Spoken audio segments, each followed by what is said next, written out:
हम आराधना आरंभ करें। आह्वान वचन सुने। भजन संहिता 35 पहला और दूसरा पद। हे यहोवा, जो मेरे साथ मुकदमा लड़ते हैं उनके साथ तू भी मुकदमा लड़। जो मुझसे युद्ध करते हैं उनसे तू भी युद्ध कर। ढाल और भाला लेकर मेरी सहायता करने की ओर खड़ा हो। आमीन। हम लोग गीत गाएंगे। साक्षीवाणी गीत संख्या 324। साक्षीवाणी 324। प्रभु महान विचारू कार्य तेरे, कितने अद्भुत जो तूने बनाए।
मेरा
परमेश्वर पिता और पुत्र और पवित्र आत्मा के नाम से आमीन। हमारी सहायता ईश्वर के नाम से जिसने स्वर्ग और पृथ्वी को सृजा।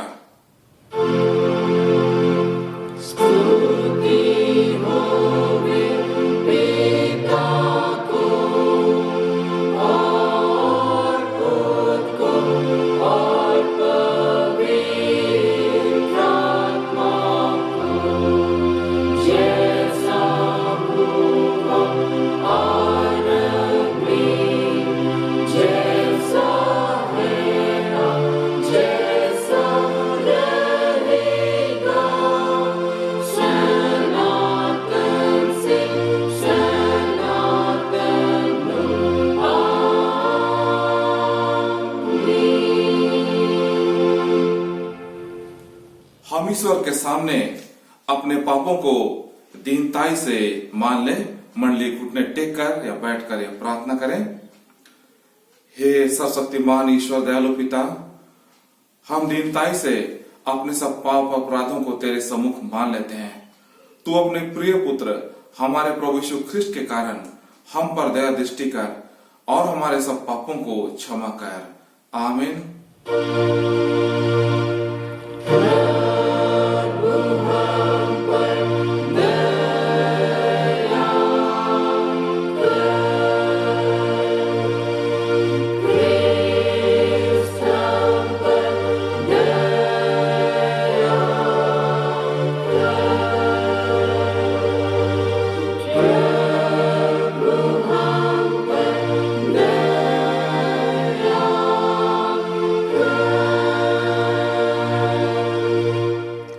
यदि तो अपने मुंह से प्रभु यीशु को मान ले और अपने मन से विश्वास करे कि ईश्वर ने उसको मृतकों में से उठाया तो निश्चय त्राण पाएगा।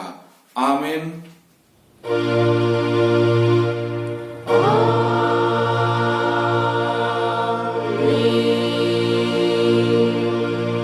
मंडली उठे। सबसे ऊंचे स्थान में ईश्वर का गुणानुवाद हो।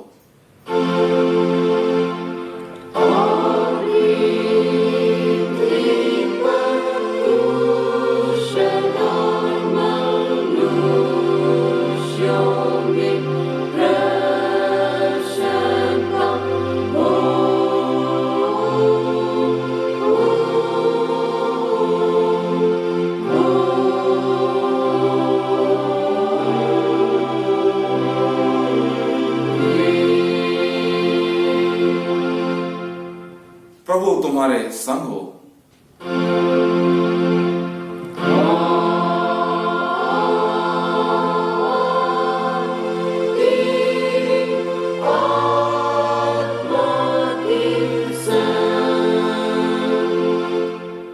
हम प्रार्थना करें। हे हमारे प्रभु यीशु ख्रिस्ट, हम तेरा धन्यवाद करते हैं कि तू हमारी भलाई के लिए मृतकों में से जी उठा और हमारा स्वर्गीय राजा पिता के दाहिने हाथ बैठा है। हम तेरी स्तुति करते हैं कि तू अनुग्रह करके अपने स्वर्गीय दानों से हमको पालता और अपने आत्मा के द्वारा अगुवाई करता है, जिससे शांति और कल्याण हमको मिले। हमारी अविश्वासता पर दृष्टि न करके अपने दया को हमसे दूर मत कर। हमारे हृदयों की सब विशुद्धता मिटा। हमको अपने अधीन कर कि हम पाप और संसार की व्यर्थ सेवा को छोड़कर तेरी इच्छा के अनुसार चलें। हे प्रभु, तू ही हमारा राजा और चरवाहा है। तुझ पर भरोसा रखते हैं। तुझी को स्तुति और महिमा हो अब से सदा लो। आमीन।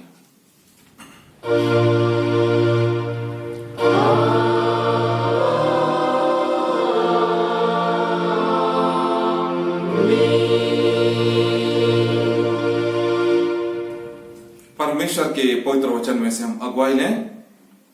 लूका उसके 11वें अध्याय पद संख्या 5 से लेकर पद संख्या 13 तक। लूका 11 5 से 13। परमेश्वर का वचन इसमें क्यों लिखा है? तब उसने उनसे कहा, तुम में से कौन है कि उसका एक मित्र हो और वह आधी रात को उसके पास आकर उससे कहे, हे मित्र, मुझे 3 रोटियां दे, क्योंकि एक यात्री मित्र मेरे पास आया है और उसके आगे रखने के लिए मेरे पास कुछ नहीं है। और वह भीतर से उत्तर दे, मुझे दुख ना दे, अब तो द्वार बंद है और मेरे बालक मेरे पास बिछौने पर हैं, इसलिए मैं उठकर तुझे नहीं दे सकता। मैं तुझसे कहता हूं, यदि उसका मित्र होने पर भी उसे उठकर ना दे, तो भी उसके लज्जा छोड़कर मांगने के कारण उसे जितनी आवश्यकता हो उतनी उठकर देगा। और मैं तुमसे कहता हूं कि मांगो तो तुम्हें दिया जाएगा, ढूंढो तो तुम पाओगे, खटखटाओ तो तुम्हारे लिए खोला जाएगा। क्योंकि जो कोई मांगता है उसे मिलता है, और जो ढूंढता है वह पाता है, और जो खटखटाता है उसके लिए खोला जाएगा। तुम में से ऐसा कौन पिता होगा कि जब उसका पुत्र रोटी मांगे तो उसे पत्थर दे, या मछली मांगे तो मछली के बदले उसे सांप दे, या अंडा मांगे तो उसे बिच्छू दे? अतः तुम जब बुरे होकर अपने बच्चों को अच्छी वस्तुएं देना जानते हो, तो स्वर्गीय पिता अपने मांगने वालों को पवित्र आत्मा क्यों कर ना देगा। आमीन। तेरा धन्यवाद हो हे ख्रिस्ट यीशु। हालेलुया।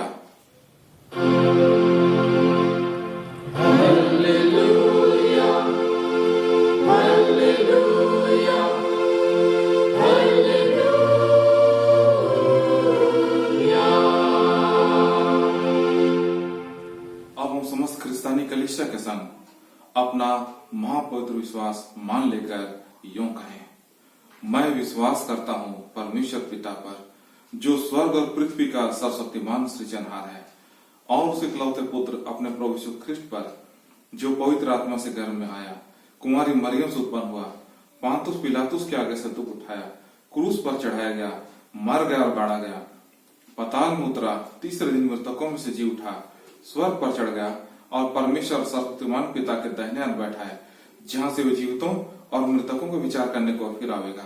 मैं विश्वास करता हूं पवित्र आत्मा पर, एक ही पवित्र क्रिस्तानी कलीसिया, पवित्रों की संगत पर, पापों की क्षमा, देह के जी उठने और अनंत जीवन पर। आमीन।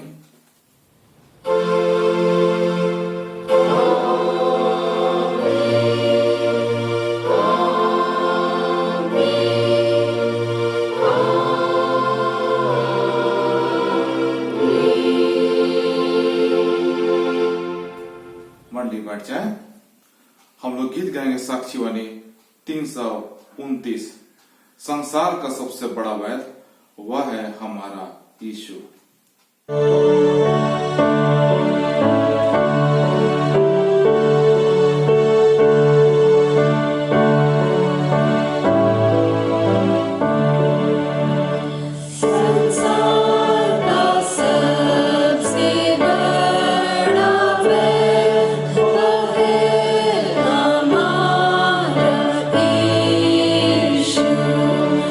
उसको जो पाप में हुई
खड़े हो जाए।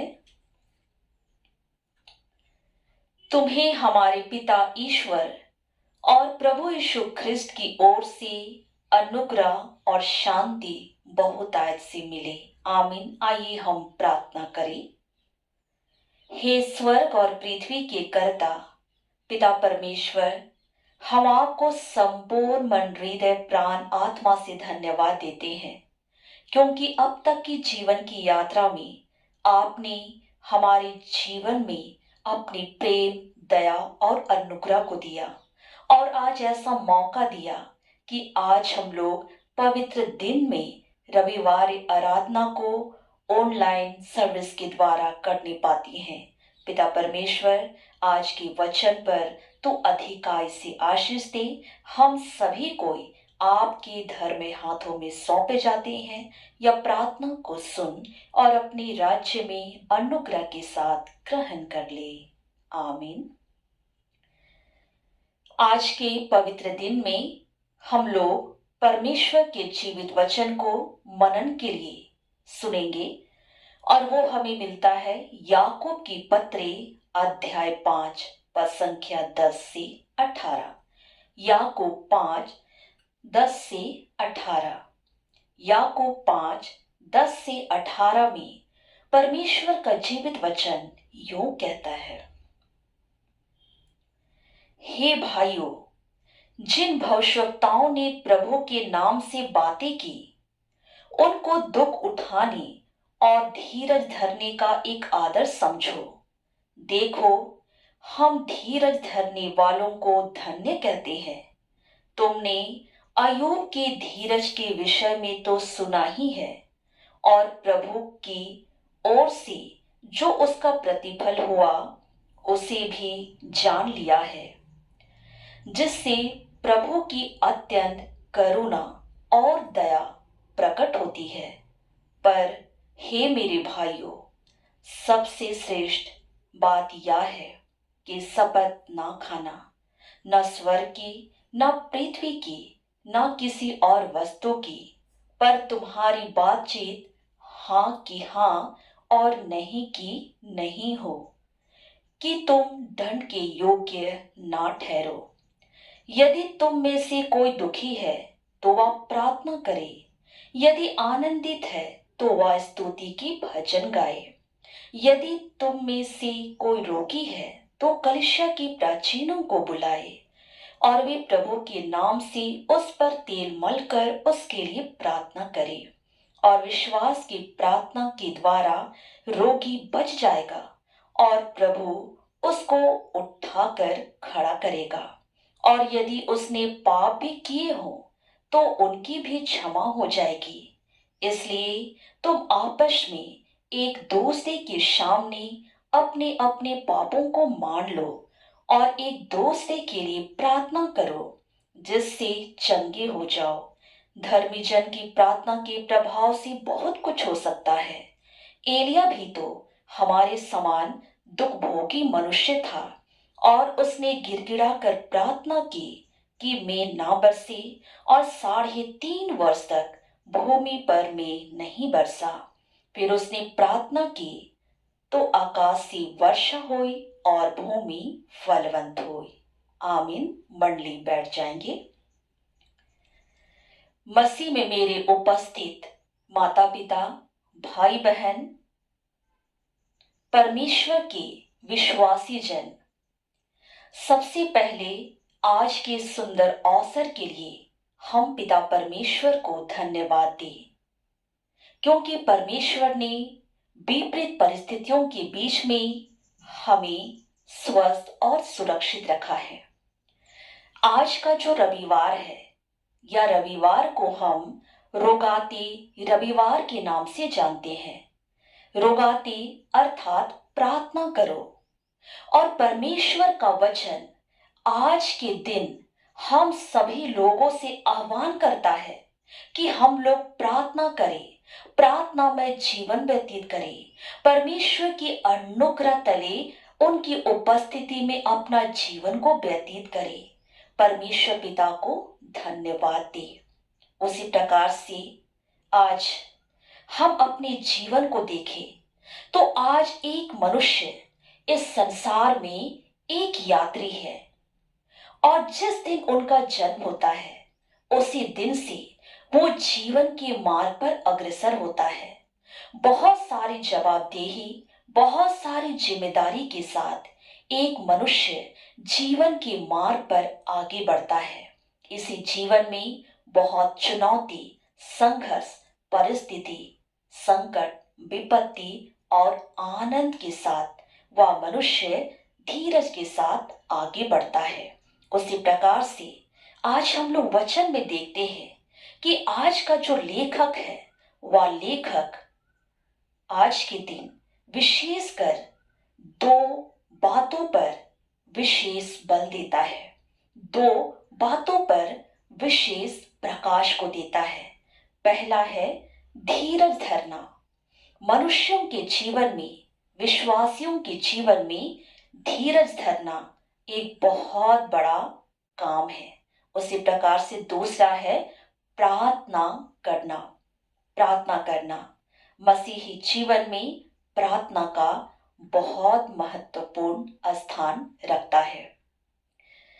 याकूब अपने उन भाई बहनों को स्मरण दिलाता है और उससे कहता है कि परमेश्वर की बहुत सारे लोग, परमेश्वर की बहुत सारी नबी जो इस संसार में परमेश्वर के मार्ग में चले, और बहुतों को बहुत दुख उठाना पड़ा, बहुतों ने धीरज धरा और वे प्रभु के वचन में बने रहे, प्रभु को धन्यवाद देते गए।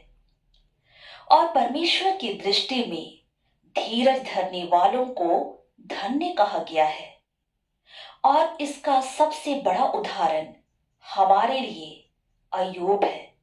अय्यूब जो परमेश्वर का दास था, परमेश्वर के वचन में बना रहा, परमेश्वर से प्रेम करता था, वह एक विश्वास योग्य पात्र था, धर्मी मनुष्य था। और शैतान के द्वारा जब अय्यूब के जीवन में परीक्षाएं आई तो उस समय अय्यूब के धन दौलत समाप्त हो गए, उनके बेटे बेटियां मर गए, उनकी पत्नी अय्यूब को कोसने लगी। अय्यूब के पूरे शरीर में सिर के बाल से तलवे तक फोड़े फुंसी निकल गए, और जब उसे खुजली लगती थी तो वह राख के बल पर खुजलाया करता था। उसकी पत्नी उससे कहने लगी कि तेरा परमेश्वर तुम्हें भूल गया, तुम्हारी सुधि नहीं लेता है, तुम उसे भूल जाओ। अय्यूब जो कि परमेश्वर का दास था प्रियो, वह घुटनों के बल गिरा, बोझ के साथ प्रार्थना किया और परमेश्वर को धन्यवाद देते हुए कहने लगा कि मैं मां के गर्भ से नंगा निकला और इस संसार से नंगा लौट जाऊंगा। परमेश्वर ने दिया, परमेश्वर ने लिया, परमेश्वर का नाम धन्य है। अय्यूब के जीवन में धीरज, दृढ़ता, सहनशीलता और धैर्य को हम लोग देख पाते हैं।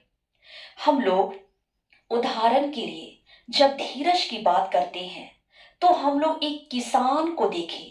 एक किसान जब अपने खेतों पर बीज को बोता है और वह इस बात को स्मरण रखता है कि 1 महीने बाद, 2 महीने बाद, 3 महीने बाद उसका फसल जब बनकर तैयार हो जाएगा तो उसे बेचने के कारण उसे बहुत सारे रुपए मिलेंगे, उनकी मेहनत का प्रतिफल मिलेगा, तो वह धीरज धरता है। उसी प्रकार से एक मनुष्य जो कि नौकरी करता है और 1 महीना के बाद उसे पूर्ण विश्वास है कि उसे अपना पेमेंट मिलेगा, तो वह भी धीरज के साथ, संयम के साथ 1 महीना इंतजार करता है। 38 वर्ष का वह रोगी जो बैतसैदा के कुंड में पाया गया, तो वह जब मनुष्य जिनके शरीर में मनुष्यत्व नहीं था, वह कुंड में उतरने की हमेशा कोशिश किया, लेकिन वह असफल हो गया। लेकिन उनके जीवन में धीरज था, उनके जीवन में सहनशीलता था कि वह एक ना एक दिन उस कुंड में उतरेगा और शारीरिक चंगाई को अपने जीवन में देखेगा। बंधुआई में जब हमारे इस्राएली भाई बहन पहुंचाए गए, तो जब वहां बहुत सारे राजाओं के अधीनस्थ उन्होंने अपना जीवन को व्यतीत किया, स्वयं के पापों को करने के कारण इस्राएली भाई बहन मिस्र की गुलामी में और वह बाबुल की गुलामी में पहुंचाए गए। लेकिन उस बंधुआई में भी वे धीरज के साथ स्थिर रहे कि कभी न कभी वो इस गुलामी से निकलेंगे। वो धीरज धरे और समय की परिपूर्णता में मूसा की अगुवाई में इस्राएली मिस्र की बंधुआई से निकलते हैं। सारा भी धीरज धरी और बुढ़ापे की अवस्था में उसे परमेश्वर द्वारा एक बेटा दान में दिया गया। उसी प्रकार परमेश्वर हमारे मसीही जीवन में चाहता है कि हमारे जीवन में भी धीरज हो। धीरज हमारे लिए एक बहुत बड़ा धन है, हमारे लिए एक जमा पूंजी है। लेकिन आज की सच्चाई ये है कि आज हम लोग मसीही जीवन में धीरज की कमी को पाते हैं। वचन में कहा गया है चेतावनी के रूप में कि हे भाइयों, शपथ ना खाना, न स्वर्ग की न पृथ्वी की, लेकिन तुम्हारा आंसर, तुम्हारा जवाब हाँ का हाँ और नहीं का नहीं होना चाहिए। और ऐसी परिस्थिति में जो मनुष्य हाँ के बदले कसम खाता है, शपथ खाता है, तो वह मनुष्य दंड के योग्य होता है। परमेश्वर की दृष्टि में उनका जीवन दंडित किया जाता है। हम लोग प्रार्थना की शक्ति के बारे देखते हैं, प्रार्थना के बारे हम लोग देखते हैं, तो परमेश्वर का वचन मत्ती 6:5-8 में हमें परमेश्वर हमें बतलाते हैं कि हम किस प्रकार से प्रार्थना करें। उसमें कहा गया है कि जब हम प्रार्थना करें तो हम कपटियों के समान नहीं, जो कि चौराहों पर और मोड़ों पर वे चिल्ला चिल्ला कर प्रार्थना करते थे। लेकिन परमेश्वर पिता हमें बतलाते हैं कि जब हम प्रार्थना करें तो अपने कोठरियों में जाए और किवाड़ को बंद कर दे, और हमारा परमेश्वर जो गुप्त में है हमें देखता है और हमें प्रतिफल देता है। आज मसीही जीवन में प्रार्थना के बिना आज हमारा जीवन अधूरा है। प्रार्थना में वो सामर्थ है, वो चंगाई है, वो ताकत है, वो छुटकारा है जो हमारे जीवन को बदल देता है। और इसलिए परमेश्वर चाहता है कि हम लोग प्रार्थनामय जीवन को व्यतीत करें। आज की परिस्थितियों को अगर हम लोग देखें प्रियो, तो आज हमारे जीवन में कुछ कमजोरियां पाई जाती है। आज हम लोग प्रार्थना और स्तुति करना नहीं चाहते हैं। आज हमारे पास समय नहीं होता है कि हम लोग प्रार्थना करें, हम लोग परमेश्वर के लिए स्तुति के भजनों को गाएं। लेकिन प्रार्थना एक ऐसा मध्यस्थ है जो हमें परमेश्वर के साथ जोड़ता है। और आज परमेश्वर पिता चाहते हैं कि आज हम और आप शारीरिक रूप से नहीं परंतु आत्मिक रूप से प्रार्थना करें। आज हम लोग अपने वस्त्रों को फाड़ते हुए नहीं परंतु अपने मनों को फाड़ते हुए प्रार्थना करें, परमेश्वर को धन्यवाद दे सके और आत्मा और सच्चाई के साथ परमेश्वर की स्तुति और महिमा करने वाले हो पाए। पद संख्या 13 में हम लोगों को कहा गया है, यदि कोई दुखी है तो प्रार्थना करे, यदि कोई आनंदित है तो वह स्तुति के भजनों को गाए। और इसलिए इसी वचन के अनुसार परमेश्वर चाहता है कि आज हम परमेश्वर से प्रार्थना करें, उसे पुकारे, उनको धन्यवाद दे सके, उनकी स्तुति और महिमा कर पाए। क्योंकि हमारा प्रभु यीशु मसीह इस संसार में धर्मियों के लिए नहीं परंतु पापियों को बचाने के लिए आया। भले लोगों को वैद्य की आवश्यकता नहीं होती परंतु बीमारियों को होती है। तो उसी प्रकार से हमारा प्रभु यीशु मसीह संसार में 2000 वर्ष पूर्व आया ताकि हम सभी कोई पाप से बचाए जा सके, हमारे लिए उद्धार की मार्ग सुनिश्चित हो सके। हम लोग 14 पद में देखें तो 14 पद में कहा गया है, यदि तुम में से कोई रोगी है, यदि तुम में से कोई रोगी है, तो निश्चय आज हम अपने मंडली, अपने कलीसिया, अपने भारत, अपने राज्य को देखें तो आज घर घर में बहुत सारे भाई बहन विभिन्न प्रकार की बीमारी से ग्रसित है। बहुत सारे लोग कैंसर से पीड़ित है, किडनी से ग्रसित है, शुगर, बीपी, हार्ट की समस्या, ब्रेन मलेरिया, ऐसी बहुत सारी बीमारी एक मनुष्य को जकड़ा हुआ है। और आज की वर्तमान परिस्थितियों को देखें तो कोरोना वायरस हमारे जीवन पर हावी हो चुका है। और कोरोना वायरस के कारण आज हमारे अपने लोग बहुत तेजी से मृत्यु को प्राप्त कर रहे हैं।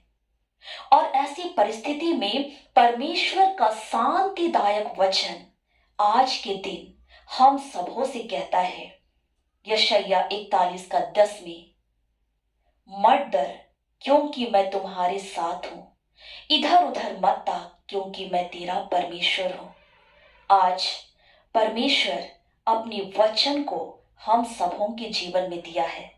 आज हम लोग कोरोना के कारण भयभीत हैं, आज हम डरे और सहमे हुए हैं, लेकिन परमेश्वर कहता है कि मत डर क्योंकि मैं तुम्हारे साथ हूं प्रियो, और इसलिए आज हमें डरने की आवश्यकता नहीं है। लाल समुद्र को जब इस्राएलियों ने पार किया तो उस समय भी बहुत बड़ी परिस्थिति पाई गई। इस्राएली लोग जब मिस्र की बंधुआई से निकल रहे थे, आगे तरफ लाल समुद्र था और पीछे तरफ फिरौन की दल जो कि इस्राएलियों को घात करने पर उतावले थे। लेकिन मूसा ने प्रार्थना किया और परमेश्वर को पुकारा और वो लाल सागर दो भाग में बट गया और इस्राएली उस रास्ते से पार होकर आगे बढ़े। तो उसी प्रकार से आज हमारे जीवन में लाल समुद्र के समान बड़ी बड़ी बीमारी है, बड़े बड़े दुख तकलीफ है, बड़े बड़े संकट है, बड़ी बड़ी विपत्ति है, लेकिन परमेश्वर पिता उस संकट से, उस बीमारी से हम सबों को बचाएगा, उस कोरोना से हमें बचाएगा, क्योंकि परमेश्वर हम सबों से प्रेम करता है। परमेश्वर हमारे जीवन में अपनी अनुग्रह को देता है। और जिस प्रकार से अगर हम लोग देखें तो दाऊद जो कि परमेश्वर का दास था, और जब वो फलिस्तीनों के हाथों में पूर्ण रूप से गिर चुका था, तो उस समय वह अपनी ही आंखों से अपनी मृत्यु को देखता है। और उस समय परमेश्वर का वचन हमें बतलाता है कि संकट के समय में तुम मुझे पुकारो तो मैं तुम्हें संकट से बचाऊंगा। तो उस संकट में दाऊद परमेश्वर को पुकारा और अद्भुत रीति से परमेश्वर ने दाऊद को बचाया। आज के वचन में भी कहा गया है कि जब कोई रोगी है तो वह कलीसिया के प्रचीनों को बुलाए और कलीसिया के प्रचीन उस पर तेल मलकर उसके लिए प्रार्थना करेगा। विश्वास की प्रार्थना सुनी जाएगी। जिस प्रकार से यीशु मसीह 40 दिन और 40 रात उपवास किया, प्रार्थना किया, परमेश्वर के वचन में बना रहा, शैतान के डंक को कुचल डाला, तो आज वही प्रार्थना हमारे जीवन में करने की आवश्यकता है। यीशु मसीह 5 रोटी और 2 मछली को हजारों की संख्या में खिलाया, वो प्रार्थना किया, संदेह नहीं किया।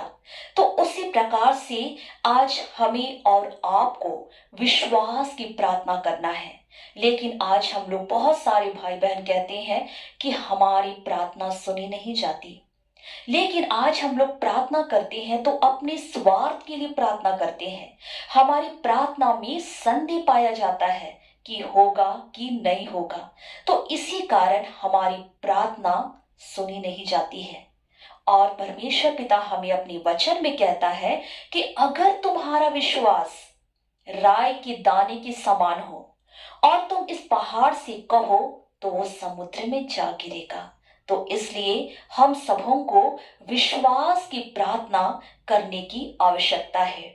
आज पूरे विश्व, हमारा भारत देश, हमारा राज्य, हमारा मंडली, हमारा कलिसिया, चारों तरफ कोरोना वायरस से लोग ग्रसित हैं। विशेषकर या दूसरी लहर हमारे पूरे भारत में प्रभावित हो चुकी है। और ऐसे समय में हमें परमेश्वर से प्रार्थना करने की आवश्यकता है। परमेश्वर के वचन में बने रहने की आवश्यकता है।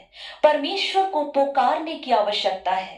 बोझ के साथ आंसू बहाते हुए घुटनों के बल गिरकर परमेश्वर से प्रार्थना करने की आवश्यकता है, ताकि परमेश्वर हमारी प्रार्थना को सुने और हमारे जीवन को बचा ले। प्रियो, उदाहरण के लिए हम लोग योना नबी के जीवन को देखते हैं। जब नीनवे में चारों तरफ से पाप और बुराई भर चुका था, परमेश्वर ने योना से कहा कि तुम उस नगर में जाकर प्रचार करो, अन्यथा मैं 40 दिन के बाद उस नीनवे को उलट पलट कर दूंगा। नीनवे में जाकर योना नबी प्रचार प्रसार किया और लोगों से आह्वान किया कि मन फिराओ, पश्चाताप करो, अन्यथा परमेश्वर का भारी प्रकोप तुम्हारे जीवन में आएगा और तुम लोग नष्ट हो जाओगे। क्या राजा, क्या पशु, क्या जानवर, हर एक लोग एक चित एक मन होकर बोझ के साथ प्रार्थना की, पश्चाताप किए, परमेश्वर को पुकारने लगे और परमेश्वर उनकी प्रार्थना को सुना और परमेश्वर का भारी प्रकोप परमेश्वर ने दूर किया। पूरा नीनवे नगर बचाया गया। तो उसी प्रकार से प्रियो, आज हमें और आपको भी प्रार्थना करने की आवश्यकता है, पश्चाताप करने की आवश्यकता है, परमेश्वर को पुकारने की आवश्यकता है, ताकि हमारा पूरा भारत देश बचाया जा सके, पूरा विश्व बचाया जा सके, हमारी मंडली और कलिसिया बचाया जा सके। 15 पद में कहा गया है, परमेश्वर एक वादा आज के वचन के द्वारा कहता है, प्रार्थना द्वारा रोगी बच जाएगा और प्रभु उसको उठाकर खड़ा करेगा। कितना बड़ा शांतिदायक वचन कि जो कोई प्रार्थना में बना रहेगा, परमेश्वर से प्रार्थना करेगा, परमेश्वर की वचन में स्थिर रहेगा, परमेश्वर पिता ऐसे रोगी को बचाएगा और प्रभु उसे बल शक्ति सामर्थ देगा कि वो खड़ी हो सके। उसी प्रकार से आज हम लोग निश्चय कोरोना के कारण दब चुके हैं। कोरोना के कारण आज हम लोग सभी को बीमारी से ग्रसित है, लेकिन परमेश्वर कहता है कि इस कोरोना वायरस के समय में तुम मुझे विश्वास के द्वारा पुकारो, तुम प्रार्थना करो तो मैं तुम्हें बचाऊंगा और तुम्हें खड़ा करूंगा। यशायाह 1 उसका 18 पद में कहता है कि तुम्हारे पाप चाहे लाल रंग के हो, चाहे अगवानी रंग के हो, सभी हिम की नाई श्वेत हो जाएंगे। उसी प्रकार से आज हम सभी कोई पापी मनुष्य हैं। हम लोग जाने अनजाने बहुत सारे पाप को करते हैं, लेकिन परमेश्वर हमें कहता है कि मैं तुम्हारे पापों का लेखा जोखा नहीं लूंगा, मैं तुम्हारे अपराधों को मिटा दूंगा। तुम्हारे पाप चाहे लाल रंग के हो, अगवानी रंग के हो, फिर भी मैं तुम्हें क्षमा करूंगा। तो उसी प्रकार से आज के दिन हम लोग प्रण करें प्रियो, और अपने अपने पापों से पश्चाताप करें, अपने अपने पापों को मान ले, एक दूसरे से क्षमा मांगे, एक दूसरे को क्षमा करे और प्रार्थना में जीवन को व्यतीत करे। तो निश्चय परमेश्वर पिता हम सबों को व्यक्तिगत, पारिवारिक, आत्मिक जीवन में आशीष देगा। परमेश्वर का दास एलिया नबी के बारे हम लोग जानते हैं कि एलिया नबी जो कि धर्मी मनुष्य था, और जब वह घुटनों के बल आया, वो प्रार्थना किया तो 3.5 वर्ष तक भूमि पर मेघ नहीं बरसा, और वह फिर से प्रार्थना किया तो आकाश के झरोखे खोल दिए गए और इस भूमि पर मेंह बरसा। परमेश्वर पिता एलिया नबी की प्रार्थना को सुना। तो क्या वो जीवित खुदावन परमेश्वर पिता इस दुख के समय में, इस कोरोना के समय में, इस संकट के समय में, इस विपत्ति के समय में क्या आपकी और हमारी प्रार्थना नहीं सुनेगा? हमारी प्रार्थना अवश्य सुनेगा प्रियो। सिर्फ और सिर्फ हमें प्रार्थना करना है, परमेश्वर को पुकारना है, विश्वास के साथ परमेश्वर के सिंहासन के निकट आना है, बोझ के साथ आंसू बहाते हुए प्रार्थना करने की आवश्यकता है, ताकि हम सभी कोई बचाए जा सके और प्रभु को धन्यवाद दे पाए। पहला पाठ वचन को अगर हम लोग देखें, लूका 11:5 से 13 पद में, तो यहां भी परमेश्वर पिता हमें बतलाते हैं कि मांगो तो तुम्हें मिलेगा, ढूंढो तो पाओगे, खटखटाओ तो तुम्हारे लिए खोला जाएगा। आज हमें परमेश्वर से मांगने की आवश्यकता है। जब एक पिता बुरे होकर भी अपने बेटे और बेटियों को अच्छे से अच्छी वस्तुएं देता है, तो क्या हमारे मांगने पर हमारा स्वर्गीय पिता हमें आत्मिक जीवन में पवित्र आत्मा का अभिषेक नहीं देगा? परमेश्वर तो हमारी मांगने से पूर्व सभी आवश्यकताओं को जानता है और उसे पूरा भी करता है। और इसलिए आइए हम लोग इस संकट के समय में, इस दुख के समय में एक दूसरे का साथ देते हुए परमेश्वर को धन्यवाद दें, क्योंकि परमेश्वर का वचन जो बाइबल में लिखा हुआ है, आज के वर्तमान जीवन में सब सच होता जा रहा है। आज बाइबल के अनुसार हमें कहा गया है कि जब तुम इन सभी चिन्ह को देखो, संकेत को देखो, तो समझ जाना कि यीशु मसीह का आगमन निकट है। एक बार यीशु मसीह संसार में आया हमें और आपको बचाने के लिए। यीशु मसीह इस बार द्वितीय आगमन में आएगा और इस बार आपको और हमें बचाने नहीं, लेकिन हमारे बीच में न्यायकर्ता के रूप में आएगा। आज पूरे विश्व की स्थिति बहुत ही दयनीय और गंभीर पाया गया है। आज एक देश दूसरे देश के साथ चढ़ाई करता है। आज मसीहों को सताया जा रहा है, मारा जा रहा है। आज बाइबल को जला दिया जा रहा है। जगह जगह मारपीट हो रहे हैं। परमेश्वर के दास दासियों पर अत्याचार हो रहा है। आज भूकंप का आना, महामारी का आना, बाढ़ का आना, ये सब बाइबल में पहले ही कह रखा है और इसलिए आज ये सभी बातों का होना तो तय है। लेकिन हम सबों को परमेश्वर ने आज के दिन जो अनुग्रह का समय को दिया है, आज हम लोग उस अनुग्रह पर विश्वास करें, उस अनुग्रह के द्वार में प्रवेश करें। आज हमारे पास समय है, कल हमारे पास वो समय नहीं रहेगा। आज परमेश्वर की बहुत सारे दास और दासी आपके बीच में वचन प्रचार करते हैं, लेकिन कल खोजने पर भी वे नहीं मिलेंगे। आज पवित्र शास्त्र बाइबल इस संसार में है, कल ये संसार से उठा लिया जाएगा। तो उस समय हमारा जीवन कहाँ होगा? और इसलिए प्रियो, आइए हम लोग सभी बातों के लिए परमेश्वर को धन्यवाद दें, क्योंकि आज का जो ये समय है, यह समय हमारे विश्वास की परख का समय है। जब गिरजाघर बंद है, स्कूल कॉलेज बंद है और जगह जगह संगति करना बंद है, तो आज हम लोग कहाँ जाए? कौन हमारी सुधि लेगा? कौन हमारी अगुवाई करेगा? सिर्फ और सिर्फ परमेश्वर पिता। और इस समय परमेश्वर पिता हमारे जीवन से देखना चाहता है कि क्या आज हम और आप परमेश्वर को भूल तो नहीं गए? हम लोग विश्वास में भटक तो नहीं गए? कहीं हम लोग मूर्ति पूजा करने तो नहीं लग गए? तो यह हमारे पास जो समय है, यह हमारे विश्वास की समय है। तो आइए हम लोग इस समय को महत्वपूर्ण समझे, परमेश्वर को धन्यवाद दें, प्रार्थना में जीवन को व्यतीत करें और निश्चय परमेश्वर पिता इस पूरे विश्व से, पूरे भारत से, कलिसिया से कोरोना वायरस को समाप्त कर दे और हम सबों का जीवन परमेश्वर के लिए एक ग्रहण योग्य जीवन हो, फलदायी वृक्ष के समान हमारा जीवन व्यतीत हो पाए।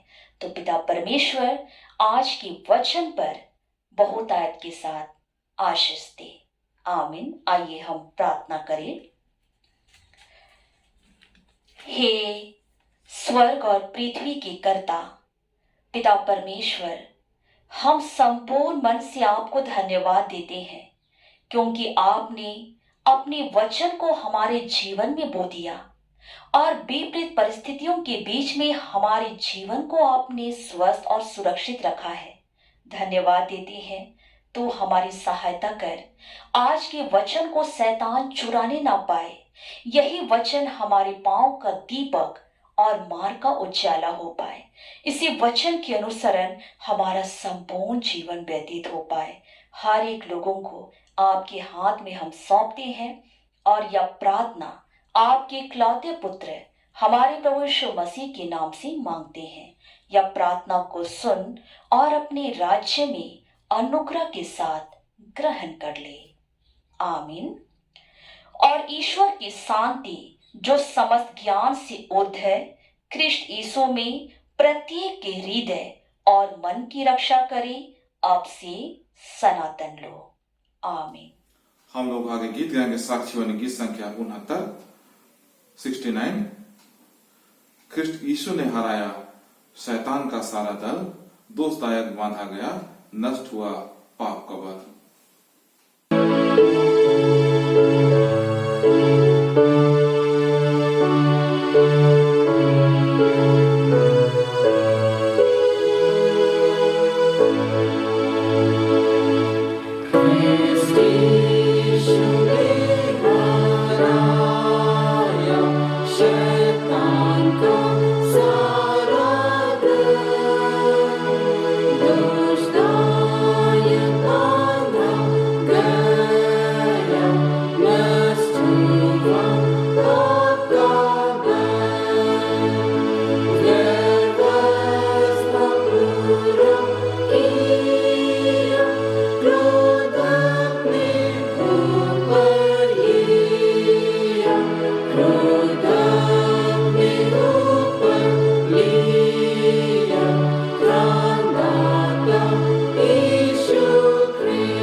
So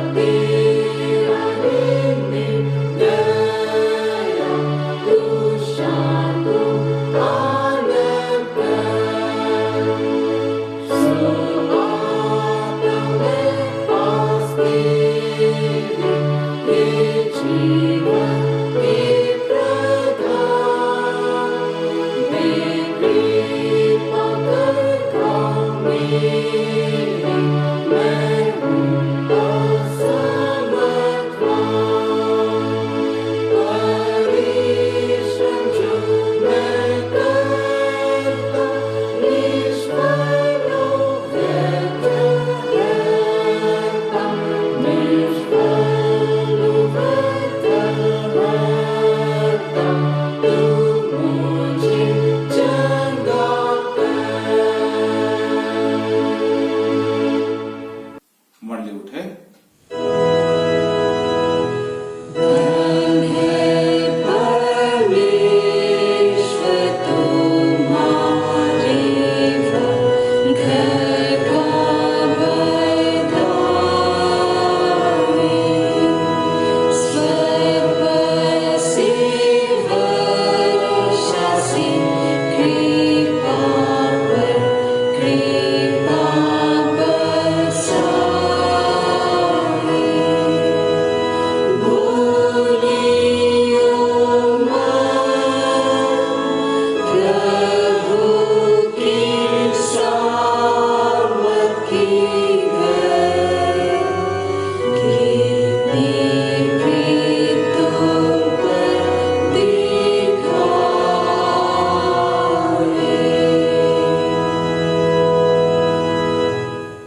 हम प्रार्थना करें।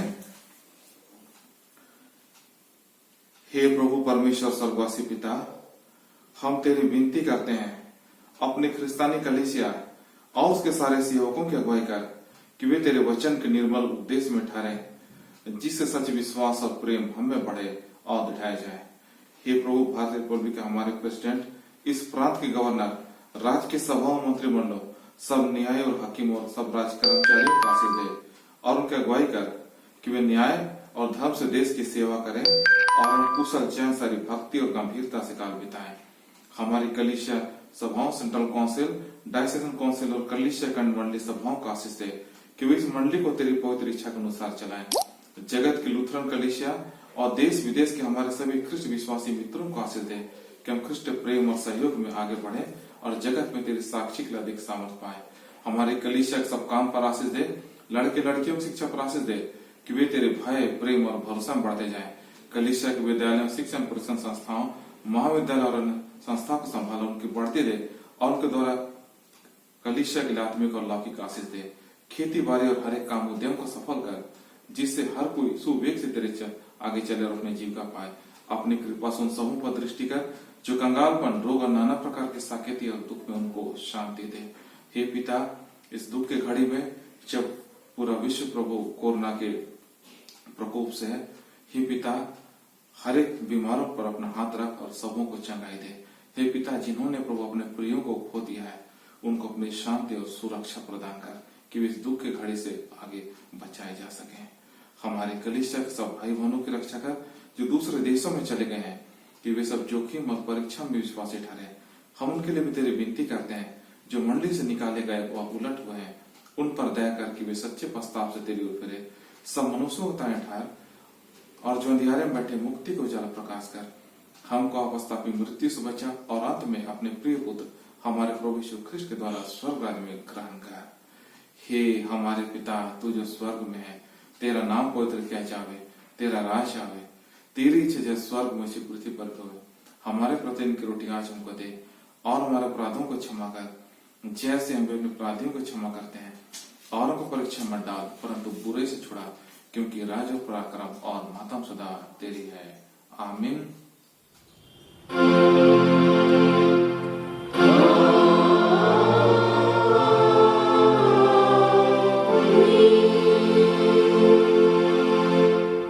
प्रिय परमेश्वर का आशीर्वाद विश्वासी और दीन मन से ग्रहण करें। परमेश्वर तुझे आशीष देवे और तेरी रक्षा करे। परमेश्वर अपना मुख तुझे प्रकाश करे, तुझे अनुग्रह करे। परमेश्वर अपना मुख तुझे प्रकाश करे, तुझे अपना कुशल देवे। आमीन।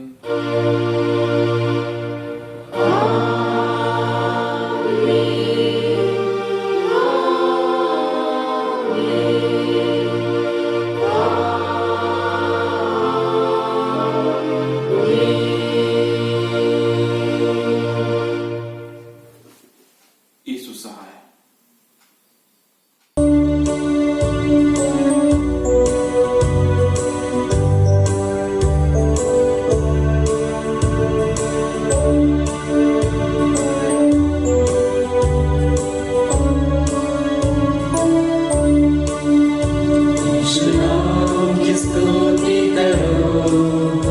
यीशु नाम की स्तुति करो, वह सच्चा और उद्धारकर्ता, हमें सब पापों से बचाता। उसके नाम नाम की स्तुति करो, उसके नाम की स्तुति करो।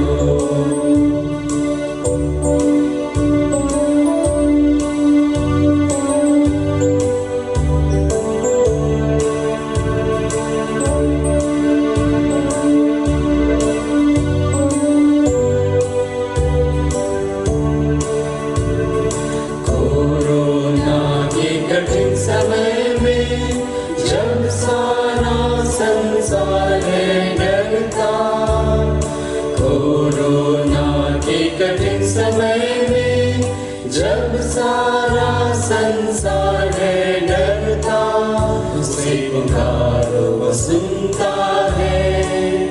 यीशु नाम की स्तुति करो, उसके नाम की स्तुति करो। यीशु नाम की स्तुति करो, यीशु नाम की स्तुति करो। वह सच्चा और उद्धार करता, हमें सब पापों से बचाता। उसके नाम की स्तुति करो, उसके नाम की स्तुति करो।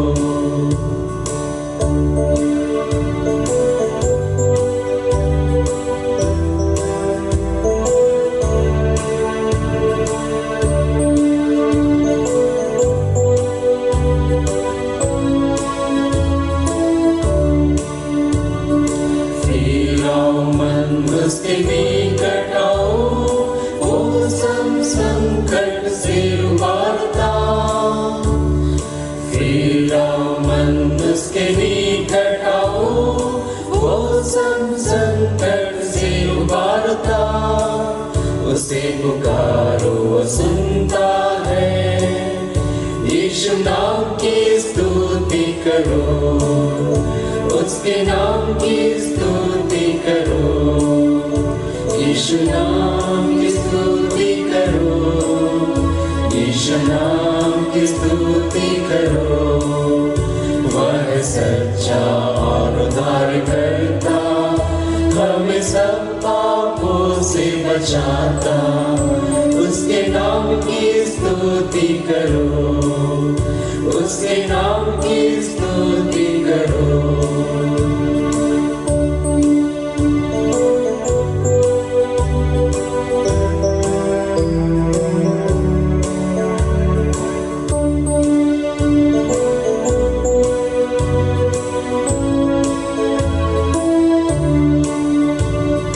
विश्वास रखो और भरोसा करो, वो सबका है तारनहार।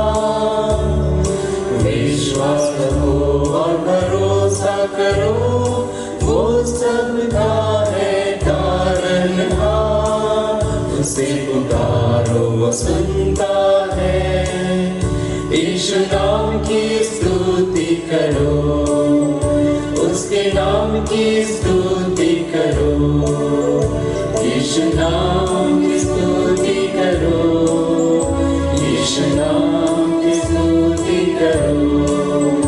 वह सच्चा और उद्धार करता, हमें सब पापों से बचाता। उसके नाम की स्तुति करो, उसके नाम की स्तुति करो, उसके नाम की स्तुति करो।